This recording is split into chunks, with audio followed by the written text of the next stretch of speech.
নবীজির কাছে এক মেহমান আসছে।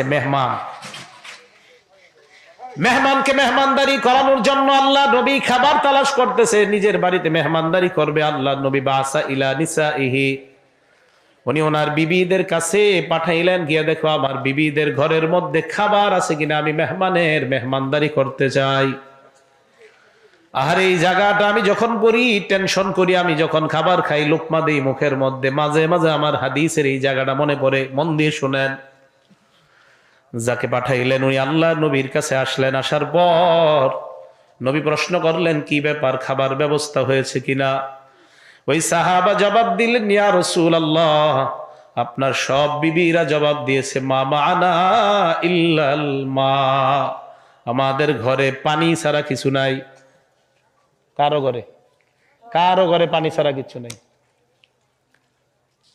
আজকে আমারে আপনারা দাওয়াত দিয়ে আনছেন, কত ভালো ভালো খাবার খাওয়াবেন, যাদেরকে আনছেন সবাইরে খাওয়াবেন, অথচ যার কথা বলতেছে আজকে তারা খানা নাই ঘরে। যাদের কথা বইলে আজকে খাইতেছি খাওয়াইতেছেন, এদের ঘরে পানি নেই। পানি আছে আর কিছু নেই। তো দেখেন, মানে নবীর বিবিরা স্বাভাবিকভাবে জবাব দিছে, মানে এটা কোনো ব্যাপার না। কেন জানেন? মাসের পর মাস তো চুলা জ্বলেই না, এটা কোনো ব্যাপারই না। মানে বলে হ ঘরে 2টা খেজুর আছে, হ্যাঁ 1 গ্লাস দুধ আছে, আর মাঝে মাঝে বলে না পানি নেই, পানি আছে, খাবার নাই, কিচ্ছু নাই। মানে এটা বলাটা কোনো ব্যাপার না, মানে এটা তো অহরহর ঘরে ঘটেই। তো নবীজি কয় কিছু নাই? কয় হুজুর সবাই বলছে ঘরে পানি ছাড়া কিচ্ছু নাই।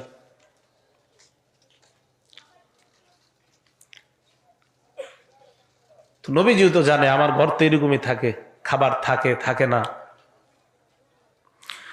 নবীজি বললেন, হাজা,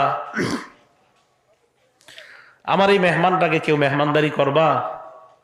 ফাকামা রাজুলুম মিনাল আনসার, এক আনসারী সাহাবা দাঁড়ায় গেছে। দাঁড়ায় কয়, আনা ইয়া রাসূলুল্লাহ, হুজুর আমি আপনার মেহমানকে মেহমানদারি করব। এবার আনসারী সাহাবার খবর শুনেন।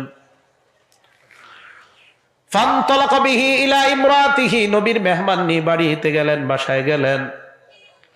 বিবির কাছে যাওয়ার পর কয়, আকরিমি দাইফা রাসূলিল্লাহ, আল্লাহর নবীর মেহমানের সম্মান করো। বিবি কয়, কি বলতে চান? কয়, বুঝো না খাবার লাগবে।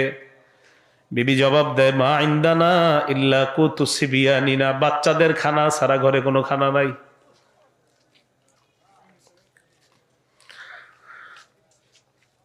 ওই সাহাবা কয়, হাইয়ি তুআমাকি ওয়াসবাহি সিরাজাকি ওয়ানাওয়িমি সিবিয়ানাকি ইযা রাদু আশা, যেই খাবার আছে এগুলাই প্রস্তুত করো, অভিনয় কইরা লাইটটা বন্ধ করে দাও, বাচ্চাগুলা খাবার চাইলে তাদেরকে জোর কইরা ঘুম পাড়ায়া দাও।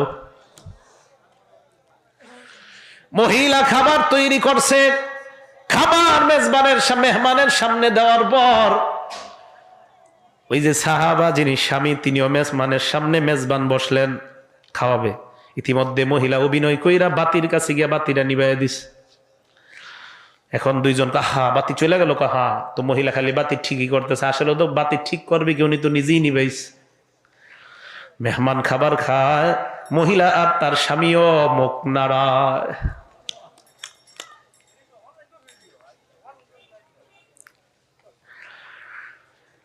রাত চলে যায়। পরের দিন সকালবেলা আল্লাহ নবীর এই সাহাবা মেহমান নিয়ে যখন নবীর দরবারে উপস্থিত হয়, আল্লাহ নবী কয়ে, মিয়া এদিকে আসো। দাহিকাল্লাহুল্লাইলাতা মিন ফাআলিকুমা, তোমার আর তোমার বিবির কর্মকাণ্ড দেখা গত রাত্রে আল্লাহ হেসে দিয়েছে। আল্লাহ হেসে দিছে তোমার আর তোমার বিবির কর্মকাণ্ডে, আল্লাহ হেসে দিছে। তো আল্লাহ সূরা হাশরের 9 নম্বর আয়াত নাজিল করছে এদের ব্যাপারে। সূরা হাশরের 9 নম্বর আয়াত আল্লাহ বলেন, ওয়ায়ুসিরুনা আলা আনফুসিহিম ওয়ালাউ কানা বিহিম খাসাসা, কিছু মানুষ আছে এমন, যেই মানুষ নিজের অভাব প্রয়োজন থাকা সত্ত্বেও কাউকে বলে না, বরং অন্যকে প্রাধান্য দিয়ে দেয়। তো আল্লাহর নবী সাল্লাল্লাহু আলাইহি সাল্লাম বলেন, এই দুইজন আমার দুই সাহাবা, একজন স্বামী একজন স্ত্রী, তাদেরকে দেখা আল্লাহ হেসে দিছে।